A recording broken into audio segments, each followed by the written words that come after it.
এই বাসটা করেই কিন্তু আজকে আমরা যাব আওয়ানা স্কাইওয়ে। তো আমাদের হঠাৎ এসে বললো যে আপনাদের টাইমিং কী আছে, আমরা যেই বললাম 10:45, তখন বললো আপনি এই বাসটায় উঠে যেতে পারেন। মেঘ ভেদ করে আমরা যাচ্ছি জেন্টিং হাইল্যান্ডস এন্ট্রি। সামনেটা দেখুন, কিচ্ছু দেখা যাচ্ছে না, পুরো চারিদিকটা দেখুন ফুল মেঘে ঢেকে গেছে। জলের এই সাউন্ডের মধ্যে একটা পিস আছে। এখানে একটু পাশ দিয়ে খাড়াই সিঁড়ি উঠে গেছে, আমরা চেষ্টা করছি ওপরে ওঠার।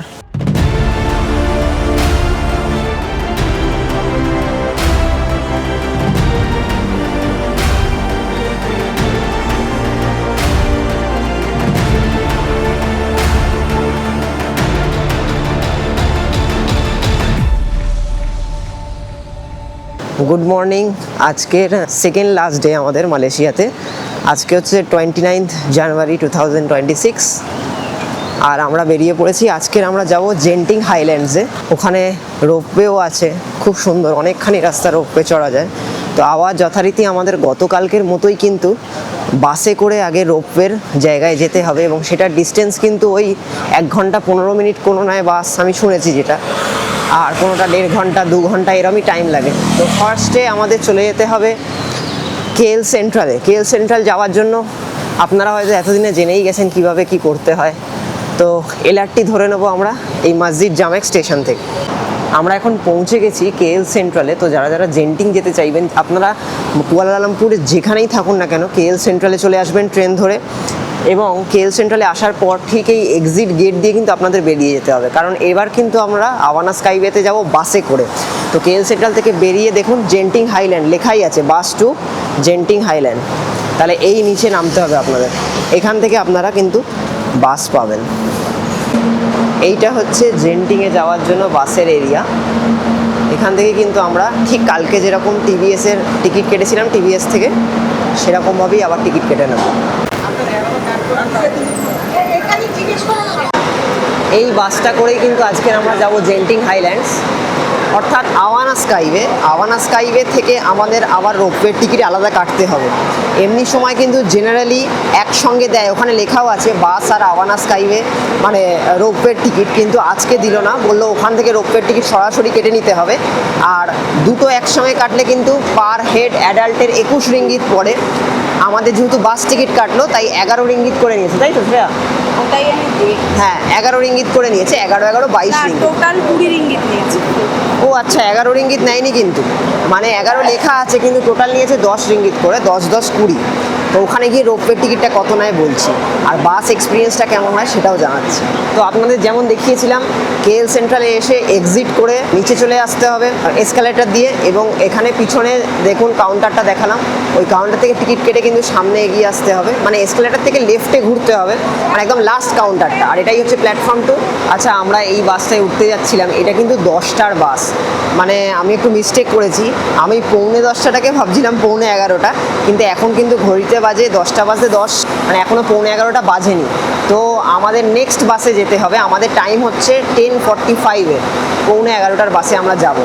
তো এখানে মেবি টিভিএসের মতো হয়তো নয়, কারণ একটু বাসের গ্যাপটা আছে টাইমিংয়ের।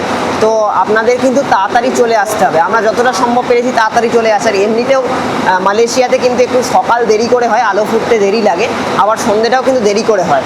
তো যতটা সম্ভব পেরেছি আমরা তাড়াতাড়ি এসে গেছি, কিন্তু এরকম বাসই হবে খুব সম্ভবত। আর নিচে কতটা জায়গা দেখুন বাসগুলো, আর আমার মনে হচ্ছে এখানে সিট বোধহয় ভরেও গেছে, তো জানি না। যাই হোক, আমাদের 10:45-এ দিয়েছে, আমাদের এখন কিন্তু ওয়েট করতে হবে।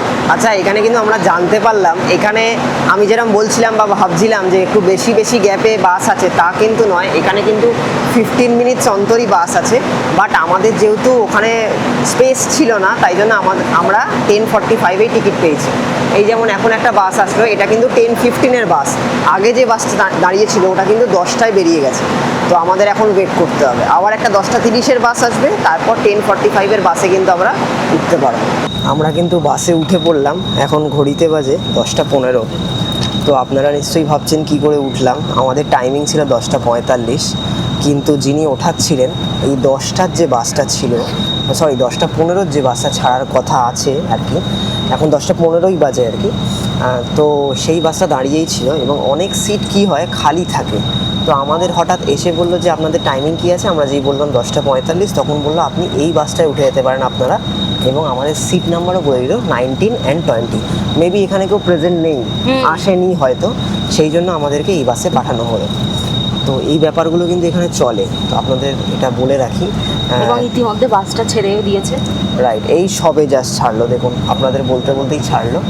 আর এই বাসটা না আমার মনে হচ্ছে টিভিএস থেকে যে বাসটা ছিল তার থেকেও দারুণ বাস। দারুণ বাস। দেখুন আপনাদের যদি ইন্টেরিয়ারটা একবার দেখাই,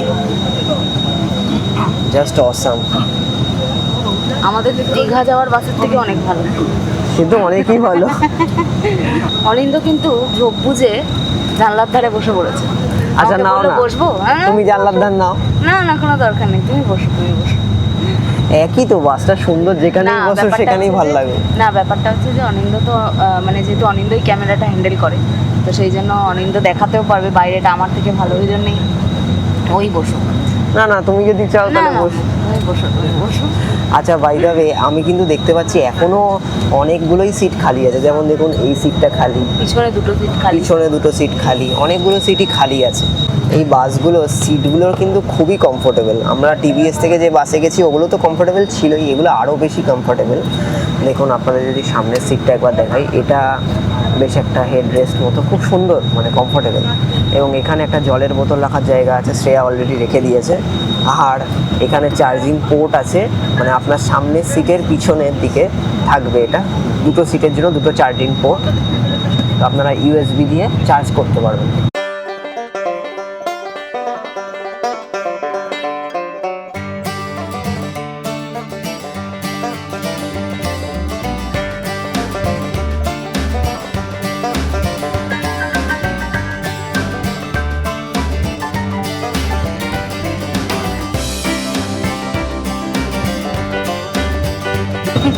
যখনই বলেছে seat just go to seat number 19-20, হ্যাঁ, অনিন্দর মুখে যা হাসি না, মানে মনে হলো ধরে প্রাণ ফিরে এলো। বলেছে যখনই বলেছে মানে খুব খুশি, আর ভাবছে আগে আগে যেতে পারবো, হ্যাঁ তাহলে আগে আগে ফিরতে পারবো, আরো জায়গায় যেতে পারবো, এই হ্যাঁ, মজা। না না, আমি আসলে ভাবছিলাম, আমি বারবার শ্রেয়াকে বললাম, খালি পাঠালামও ঘুরছে ওখান থেকে, হ্যাঁ যে খালি আমি ঘুরছে। পাঠালামও কাউন্টারে যে জিজ্ঞেস করো তো যে বাসের তো সিট খালি আছে আগের বাসে, তাও কেন আমাদের 10:45-এ দিল। তো ও জিজ্ঞেস করতেও গেল, ওই একই কথা বললো যে ইউ হ্যাভ টু ওয়েট, যদি তোমার টিকিট 10:45-এ হয় তাহলে তুমি ওয়েট করো। তখনই যখন বলেছে একেবারে আনন্দে একেবারে আত্মহারা। দৌড়ানো, দেরি করছে কেন? না না, কষ্ট করে উঠে আমরা তাড়াতাড়ি বেরোলাম, বাহ। যাতে অনেক জায়গা কভার করতে পারি, আপনাদের দেখাতে পারি। যাক, কারণ আমাদের এটা স্বপ্ন পূরণ করে দিয়েছে। কারণ আমাদের এটা সেকেন্ড লাস্ট ডে না, কালকে লাস্ট ডে। তো আমাদের প্ল্যান মোটামুটি ঠিকভাবেই চলছে, যা যা প্ল্যানে ছিল মোটামুটি সবগুলোই কভার হচ্ছে। তো আজকে যেগুলো আছে আর কি, তো সেগুলো একটু যদি এটা তাড়াতাড়ি হয়ে যায় তাহলে খুব সুবিধা হয়। তো যাই হোক, সবই আপনাদের ভালোবাসা আর ভগবানের ইচ্ছায় তাড়াতাড়ি হয়ে যাচ্ছে। মালয়েশিয়ার মতো শহরের মধ্যে এরকম পাহাড়, মানে কি না নেই মালয়েশিয়াতে। এই জন্যই এটাকে বলা হয় ট্রুলি এশিয়া, মানে সব কিছুই আছে প্রায়। আর আমি যেটা শ্রেয়াকে বলছিলাম যে দেখো শহরের বড় বড় বিল্ডিংগুলো শেষ হয়েছে, তার পেছনে একটা পাহাড়, মানে যেগুলো আমরা কলকাতা শহরে এআই দিয়ে তৈরি করি, তাই না? মেট্রো বেরিয়ে আসছে, তার পেছনে পাহাড়। তাই অনিন্দ নাম হ্যাঁ। দিয়েছে এআই পাহাড়। হ্যাঁ, এখন হয়তো পুরোটা পাহাড় ঢুকে গেছি, আপনারা বুঝতে পারবেন না, কিন্তু শহর থেকে যে দূরে পাহাড়টা দেখা যাচ্ছিল ওগুলো কিন্তু ওরকমই লাগছিল। রাস্তাটা দেখুন, দারুণ, কোথায় উঠে গেছে মনে হচ্ছে, জাস্ট ওয়াও লাগছে।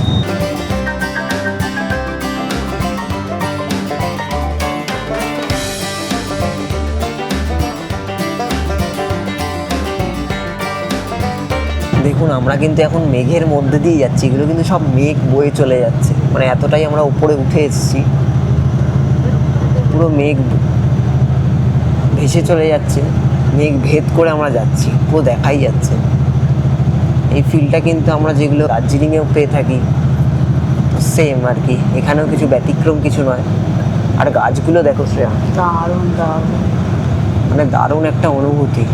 মানে কুয়ালালামপুরের মতো শহরে, যেখানে মানে একটা বিজিয়েস্ট সিটিও বলা যেতে পারে, টুইনস টাওয়ারের ওখানটা দেখলে, আবার ঠিক তেমনভাবে ঠিক 1-1.5 ঘন্টার দূরত্বে আমরা চলে এসেছি। এই যে জেন্টিং হাইল্যান্ডস এন্ট্রি, এটা Genting Highlands entry. Welcome to Genting Highlands. Just awesome. রাস্তাটা দেখুন, পাহাড়ে আমরা উঠছি কিন্তু পাহাড়ি রাস্তা যে এটা কে বলবে, মানে এত সুন্দর সাজানো, মানে যেরকম আমরা হাইওয়ে ধরে যাই, হ্যাঁ, তো সেরকমই পাহাড় যে উঠছি কেউ বলবেই না।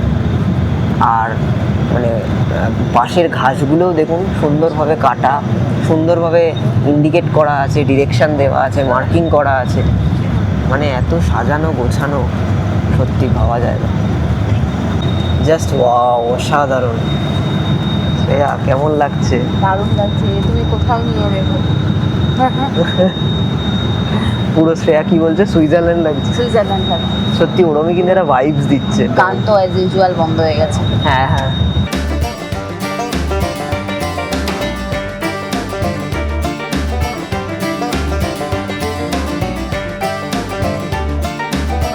সামনেটা দেখুন, কিচ্ছু দেখা যাচ্ছে না, পুরো মানে এত মেঘে ঢেকে গেছে। আমরা এখন পৌঁছে গেছি আওয়ানা স্কাইওয়েতে, এবং ঠিক কাঁটায় কাঁটায় বাজে কিন্তু 11:15, মানে 11:15 থেকে 20-র মাঝে এরকম সময় কিন্তু ঠিক 1 ঘন্টা আগে, অর্থাৎ 10:15 থেকে 20-র মাঝে আমাদের বাস ছেড়েছিল, আর একদম প্রপার টাইমে, প্রপার 1 ঘন্টায় পৌঁছে দিয়েছে। তো এবার আমরা রোপওয়ের টিকিট কেটে নেব। শ্রেয়া জিজ্ঞেস করে নিল কাউন্টারে যে আমরা আওয়ানা স্কাইওয়ে থেকে রোপওয়ের টিকিট কোথায় পাবো। বললো লেভেল 4-এ, অর্থাৎ 4 তলায় উঠতে হবে আমাদের। এখানে এসকেলেটর আছে, এখান দিয়ে আমরা উঠে যাব। এখানেও দেখুন প্রচুর খাবারের দোকান। একটা জিনিস কি কুয়ালালামপুরে আমরা দেখতে পাচ্ছি যে কোনো বাস টার্মিনাসে কিন্তু এয়ারপোর্টের মতো বেশ খাবারের দোকান ফোকান আছে, তাই না শ্রেয়া? হ্যাঁ, খাবারের দোকান আছে, আমি ওটাই বলতে যাচ্ছি। মানে বেশ বড় বাস টার্মিনাসগুলো, নর্মাল মানে ছোট কিছু নয়, মানে এয়ারপোর্ট যেরকম এক্স্যাক্টলি ওই রকম অনেকটাই। হ্যাঁ রাইট। এখানে আমরা সাইনবোর্ডে দেখতে পাচ্ছি skyway ticketing counters, Awana skyway. আমার মনে হচ্ছে এদিকেই কোথাও আছে টিকিট কাউন্টার, আমরা টিকিট কেটে নেব। বাইরেটা একবার দেখুন, পুরো সাদা, কিচ্ছু দেখা যাচ্ছে না। আর এইদিকে টিকিট কাউন্টার, আমরা টিকিট কেটে নেব। আমরা গন্ডোলার টিকিট কেটে নিলাম। এখানে স্ট্যান্ডার্ড গন্ডোলা হচ্ছে 1 ওয়ে 11 রিঙ্গিত করে একজনের, আর রিটার্ন কেটে নিয়ে কিন্তু 19 রিঙ্গিত। আমাদের দুজনের 38 রিঙ্গিত লাগলো।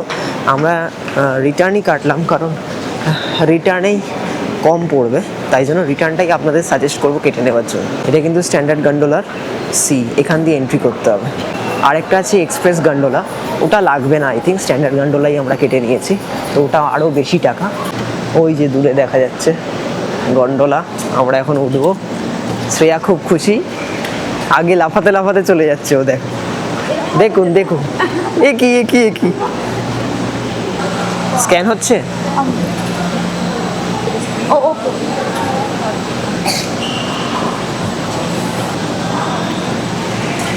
পেয়ে গেছি, খুলে গেছে।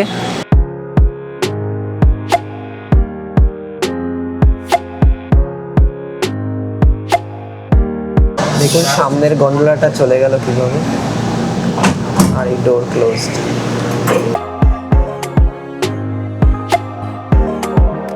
কিছু দেখা যাচ্ছে না, কেমন ফিল করছে?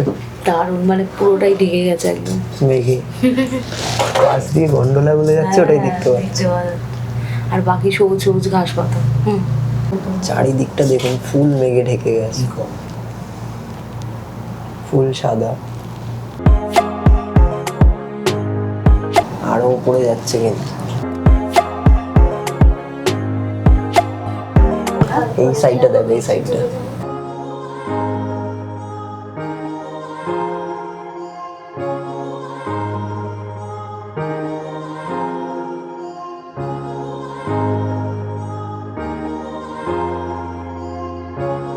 ও দারুণ লাগছে।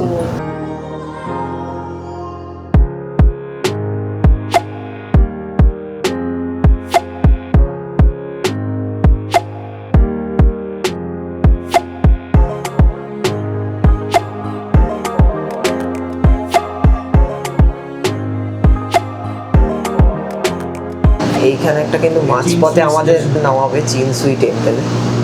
কেমন লাগছে শ্রেয়া? দারুণ লাগছে, আমি তো ভাবিনি এত সুন্দর একটা অ্যাডভেঞ্চার আছে। হ্যাঁ, প্রথমে মনে হচ্ছিল পুরোটাই মেঘে ঢেকে হ্যাঁ। থাকবে, তারপর যখন উঠলাম তখন দারুণ লাগছে। আর এটা বলে দিই আপনাদের, জেন্টিং যাওয়ার পথে কিন্তু মাঝখানে কেবল কার থামবে। চিনসুই টেম্পল এটা অপশনাল, যদি চান যেতে পারেন, যদি না চান না যেতে পারেন, কিন্তু আমি বলবো যেতে, মানে এটা দারুণ অভিজ্ঞতা হবে আর কি। একদম। আর এখানে কিন্তু কোনো টিকিট নেই, ওই সেম টিকিটেই, জাস্ট আপনাকে এরমভাবে এন্ট্রি করে যেতে হবে। আমরা এন্ট্রি করে গেলাম। আর অবশ্যই আমরা সাজেস্ট করবো এখানে নামবেন এবং দেখুন, আপনাদের দেখাচ্ছি। আবার কিন্তু এখানে ফিরে এসে আপনারা কেবল কার ধরে কিন্তু জেন্টিং যেতে পারেন। দেখুন এখানে আবার হালকা রোদ আসছে, আর এখান থেকে দৃশ্যটা একবার দেখুন, দেখেছো শ্রেয়া? অসাম। এখান থেকে নিচে নামতে হবে, এসকেলেটর আছে। আর আমরা যখন ট্রাভেল করছি কেবল কারে, আমাদের সঙ্গে ছিলেন বাংলাদেশ থেকে, ঢাকা থেকেই ওনারা 3 জন, একটা ফ্যামিলি ছিলেন। আমরা 5 জন একই কেবল কারে আসছি। দেখুন এখানে লেখা আছে চিনসুই কেভস টেম্পল।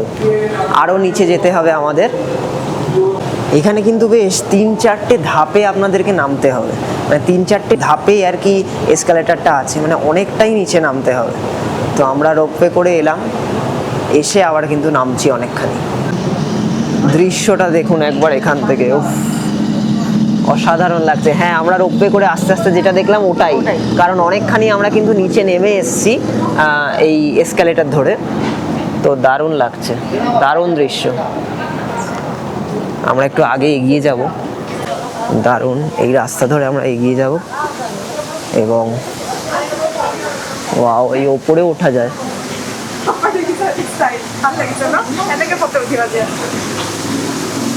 এই ওপরে অনেকে ফটো তুলছে, এই ঝর্ণাটা দেখুন।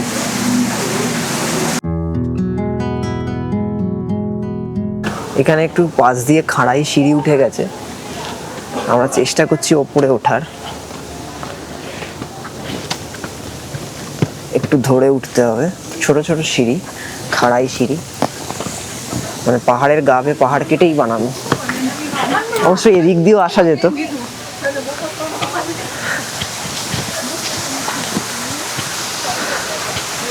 এখান থেকে দারুণ লাগছে, এই ভিউটা একবার দেখুন। এই যে জলের সাউন্ডটা হেভি লাগে, কিন্তু জলের এই সাউন্ডটার মধ্যে একটা পিস আছে।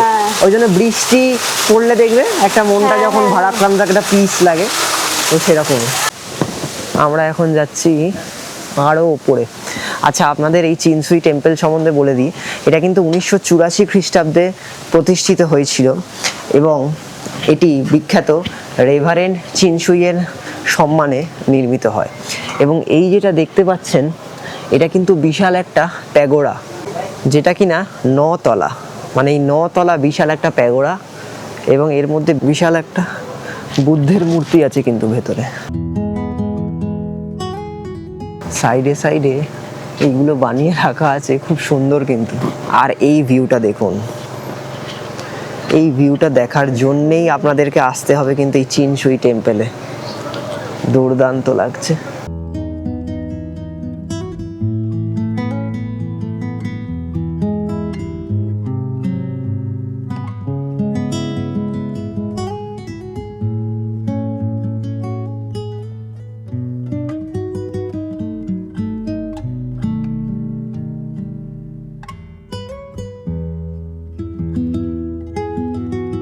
এখানে কিন্তু যতটা পরিবেশটা লাগছে দেখতে ঠান্ডা, অতটা ঠান্ডা নেই। তবে এখানে কিন্তু যখন তখন বৃষ্টি হতে পারে, কারণ দেখুন এই যে মেঘগুলো ভেসে বেড়াচ্ছে, যদি একবার পুঞ্জীভূত হয়ে বৃষ্টিপাত ঘটায়, তার জন্য কিন্তু আপনাদের প্রিপেয়ার্ড থাকতে হবে। তাই ছাতা বা রেনকোট অবশ্যই এখানে ক্যারি করবেন। আর এই বুদ্ধের মূর্তিটা দেখুন, বিশাল বড় বুদ্ধের মূর্তি।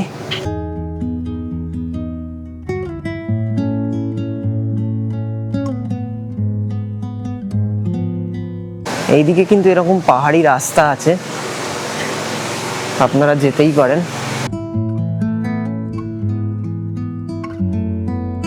পুরো মানে একটা বুদ্ধিস্ট সেই বৌদ্ধ ধর্ম একটা ফিল মানে পাচ্ছি, কিন্তু মানে পুরো বুদ্ধিস্ট ফিল একটা আসছে। খুব সুন্দর সাউন্ড, খুব সুন্দর একটা পিস লাগছে কিন্তু জায়গাটা। আর আপনারা দেখুন এইখান থেকে নিচে যাব আমরা, যে কোনো জায়গা দিয়ে নামতে পারেন। আমরা একদম লাস্ট এন্ডিং দিয়ে নামছি, তাহলে আমাদের এটাও দেখা হয়ে গেল। তো তো দেখুন এরম রাস্তা নেমে গেছে, এরম রাস্তা কিন্তু মাঝে মাঝেই সিঁড়িগুলো নেমে এসছে। একটা কথা কি, এখানে সমস্ত যে বৌদ্ধের যে নিয়ম কানুন সেইগুলো এখানে দেখিয়েছে। হ্যাঁ, রাইট একটা মূর্তির মাধ্যমে। রাইট, এই যে দেখুন করা আছে, এগুলো বিভিন্ন একটা কিন্তু স্টোরি বলছে। এই স্টোরিগুলো আমরা অতটা জানি না, তো এগুলো বিভিন্ন ধরনের স্টোরি বলছে। এখানকার যারা আছেন তারা হয়তো বলতে পারবেন, বা যারা বুদ্ধিস্ট তারা হয়তো জানবেন। দেখুন এখানে লেখা আছে, আই থিঙ্ক এগুলো চীনা ল্যাঙ্গুয়েজ না, চাইনিজ। এটা কি ইংলিশ? না না না না, না, না। এটা সবই Chinese। দেখো কি সুন্দর হচ্ছে ওখানে। এখানে কিন্তু 18 চেম্বারস অফ হেল আছে, 18খানা নরকের চেম্বার আছে এরম বলা হয়। মানে কিভাবে শাস্তি দেওয়া হতো এই ব্যাপারটা এখানে দেখা যায়। কিভাবে কি নরকে আই থিঙ্ক শাস্তি দেওয়া হবে সেটাই বলা হচ্ছে কিন্তু, বা হিসাব কিতাব হবে যেটা, কিভাবে হবে, কি করলে কি হবে সেগুলোই বলা আছে কিন্তু। আর এই দিকটা দেখুন, এটা অসাধারণ লাগছে, এখানে নেমে দেখাচ্ছি আপনাদের। এটা কিন্তু চাইনিজ বুদ্ধিস্ট যারা, তাদের কিন্তু এটা একটা টেম্পল। আমরা নিচে নামছি এখন, অপূর্ব লাগছে, মানে এই জায়গাটা মিস করা কখনোই যাবে না, দারুণ সুন্দর জায়গা। দেখুন এখানে কিন্তু শাস্তিরই বিবরণ দেওয়া আছে, কিভাবে শাস্তি দেওয়া হবে, তাই না? কারুর হাতে আমরা দেখছি শিকল পরাচ্ছে, কারুর হাত কেটে দিয়েছে, আঙুল কেটে দিয়েছে।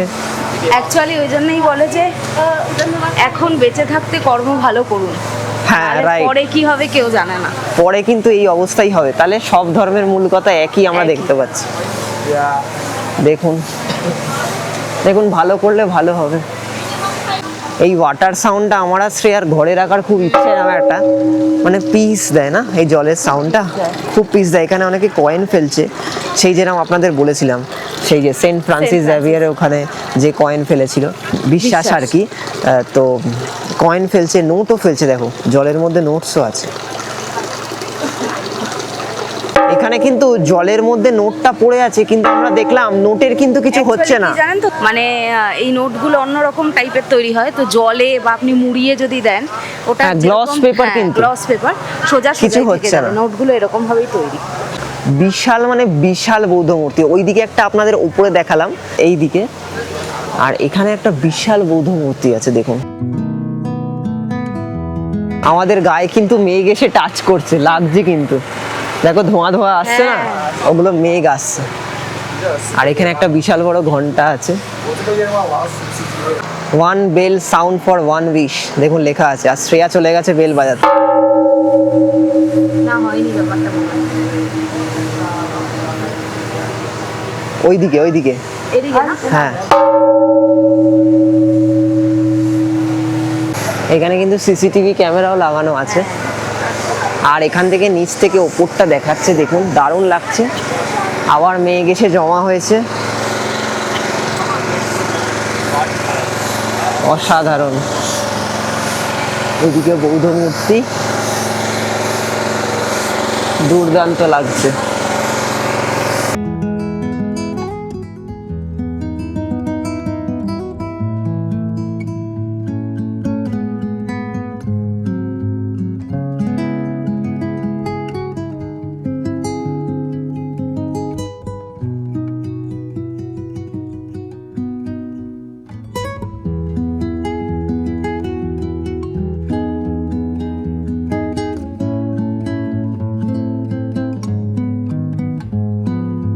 আমরা যথারীতি সব ট্রিপেই একটা না একটা হারাই কিছু। এই ট্রিপে একটা ভুল হয়ে গেছে, আমরা বাসে না জলের বোতলটা ফেলে এসেছি, যেখানে আপনাদের যেখানে দেখালাম না যে এখানে বটল রাখতে পারেন, সেখানেই আমরা ফেলে চলে এসেছি। চিনসুই টেম্পল, ওয়েলকাম। সো আমরা ওখানেই বটলটা কিন্তু ফেলে এসেছি। তো দেখা যাক, আমাদের কাছে টিকিটটা আছে, আমরা টিকিট জমাচ্ছি যেখানেই যাচ্ছি। তো দেখা যাক সেই টিকিটটা দেখিয়ে যদি আমরা আবার ফেরত পাই। তো আপাতত আমরা এই প্রকৃতিকে উপভোগ করব, কারণ প্রকৃতিকেই উপভোগ করতে এসেছি। তো যদি কিছু হারায় তো ছোটোখাটো হারাবে, ঠিক আছে, একটা বটলই, কিছু করার নেই, কিন্তু নেওয়ার চেষ্টা করব, পাওয়া তো উচিত। দেখা যাক। তো আপাতত আপনাদের এই মন্দিরটা দেখাই, জানি না মন্দিরে ঢোকা যাবে কিনা, একবার আসো দেখি। দেখুন এখানে লেখা আছে, এটা কিন্তু হচ্ছে চিনসুই প্রেয়ার হল। আপনাদেরকে দেখিয়েছি ইসলামেও প্রেয়ার হল আছে, খ্রিস্টানেও আছে, এখানেও কিন্তু প্রেয়ার হল আছে। আর এই দিক থেকে কিন্তু দারুণ ভিউটা পাওয়া যায়, এখন মেঘে ঢেকে গেছে বলে। দেখুন এত সুন্দর সাজানো পাহাড়ের কোলে, মানে অপূর্ব লাগছে। শুধু পুরোটাই মেঘে ঢেকে গেছে। একবার এদিকে আসি, এদিকে যাওয়া যাক।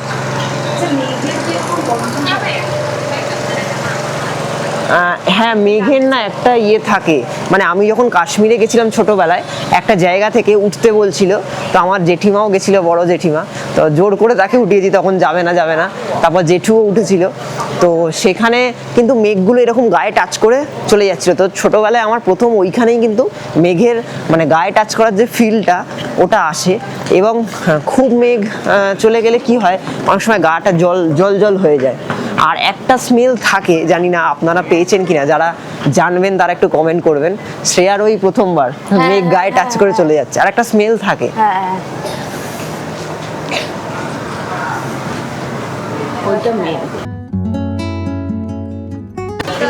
এখানে কিন্তু বিভিন্ন খাবারের দোকানও আছে, মানে চাইনিজ ফুডসের দোকান আছে। এখানে কিন্তু প্রচুর এরকম সুভিনিয়ারের দোকান আছে। দামটা একটু হাই লাগলো, ম্যাগনেটের দাম বলছে 15 রিঙ্গিত, যেখানে আমরা 4 রিঙ্গিত দিয়ে কিনেছি, 3.60 রিঙ্গিত দিয়েও কিনেছি। তো সেই জন্য আর নিতে পারলাম না, অনেকটা হাই বলছে। দেখা যাক প্যাগোরাতে কি এন্ট্রির ব্যবস্থা আছে নাকি। দেখুন কিভাবে প্রণাম করে, চাইনিজরাই কিন্তু করছে, এটা যেহেতু চায়না টেম্পল।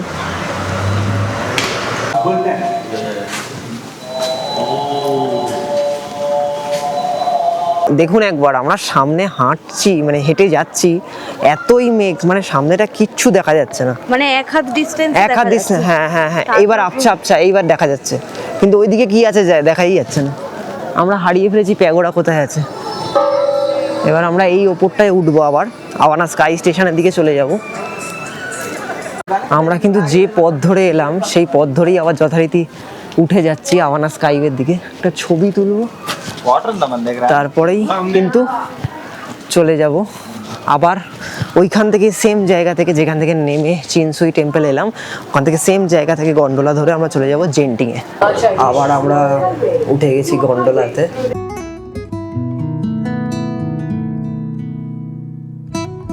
আমি শ্রেয়া, আমি অনিন্দ। আপনারা দেখছেন আমাদের চ্যানেল এক্সপ্লোর গডস ক্রিয়েশন। ভ্রমণ মানে শুধু নতুন জায়গা দেখা নয়, কখনো কখনো নিজের ভেতরটা নতুন করে খুঁজে পাওয়া ভ্রমণেরই একটা অংশ। এই জায়গাগুলি আমাদের শেখায় ধীরে চলতে, অনুভব করতে। এই যাত্রাটি যদি আপনাদের ছুঁয়ে যায়, লাইক আর শেয়ার করতে ভুলবেন না যেন। এরকম আরও ভ্রমণের গল্প পেতে আমাদের চ্যানেলটি সাবস্ক্রাইব করে আমাদের সাথে থাকবেন। কারণ সৃষ্টিকর্তার অপূর্ব সৃষ্টি ঘুরে দেখাই আমাদের অভিযান। নতুন পথ, নতুন গল্প, এক্সপ্লোর গডস ক্রিয়েশন।